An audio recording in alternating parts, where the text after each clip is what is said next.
Hello, donc dans cette vidéo, on va voir ensemble comment connecter votre N8N avec Claude et ça c'est super puissant parce que ça vous permet d'éviter énormément de dépenses en termes de tokens et de maximiser la qualité et l'efficacité de vos skills dans Claude parce qu'ils vont pouvoir appeler, déclencher des workflows dans N8N directement pour performer des tâches précises. Je vous dis n'importe quoi, s'il y a créer un document en e-sign. Bon bah aujourd'hui, c'est assez compliqué de le faire en natif dans Claude, vous pouvez le faire avec un flow N8N assez facilement.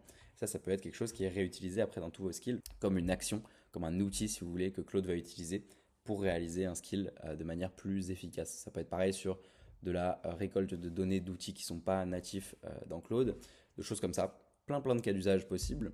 Et donc pour ce faire, il faut connecter le MCP de N8N dans Claude en passant par le fichier de configuration. Je vous montre comment ça marche, ça te prend 2 minutes.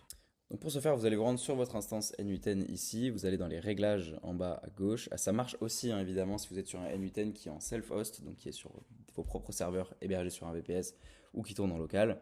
Vous allez sur Instance Level MCP et vous faites activer le MCP. Et donc là, vous allez recevoir un lien ici avec du coup le serveur URL et un access token. Alors le plus simple, c'est que vous copiez-collez ce que vous voyez ici dans MCP Server. Il va y avoir un token qui est privé ici, donc je me permets de ne pas scroller vers la droite, mais vous copiez bien toute cette partie-là. Vous vous rendez ensuite dans votre Claude.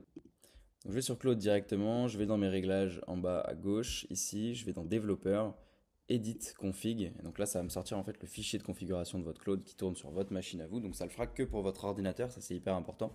Donc si vous voulez le faire avec vos collaborateurs, etc., il faut que chacun fasse la manip de son côté. Donc vous ouvrez le fichier, vous allez vous retrouver avec quelque chose d'un petit peu près comme ça. Je me rappelle plus exactement, peut-être que c'est pas exactement ça, mais en tout cas, il faudra bien copier-coller ce que vous venez de copier directement sur la console Claude. Ensuite, si vous n'êtes pas à l'aise avec le JSON, vous le réparez de manière extrêmement simple, vous le copiez et vous le donnez à une IA, vous lui demandez de réparer ce JSON concrètement. Sinon, vous ajustez en fonction des virgules, etc. Mais c'est tout. Vous avez juste ensuite à faire CTRL-MAJ-S pour sauvegarder ce nouveau fichier de config et le MCP de N8N sera présent dans votre Claude au redémarrage. Maintenant, il y a encore une petite chose à faire, c'est dans N8N directement, en fait, le MCP n'aura pas accès au workflow par défaut. Donc vous allez devoir ici aller sur les trois petits points et faire activer le MCP Access et vous avez ce petit signe ici qui apparaît. Et donc là, N8N pourra utiliser le flow, le déclencher, le lire, etc. Faire tout ce qu'il a besoin de faire avec. Donc voilà, c'est comme ça que ça marche, c'est hyper simple. Si cette vidéo vous a plu, vous a intéressé, vous a donné de la valeur, n'hésitez pas à me suivre sur LinkedIn. On poste tous les jours sur des sujets liés aux automatisations et à l'IA. Donc voilà, ça peut t'intéresser pour ton entreprise, pour ta boîte. Et évidemment, si tu veux te faire accompagner sur tout ça, nous, on bosse avec plus de 50 clients maintenant. Donc n'hésite pas à prendre rendez-vous directement sur le lien sur mon profil.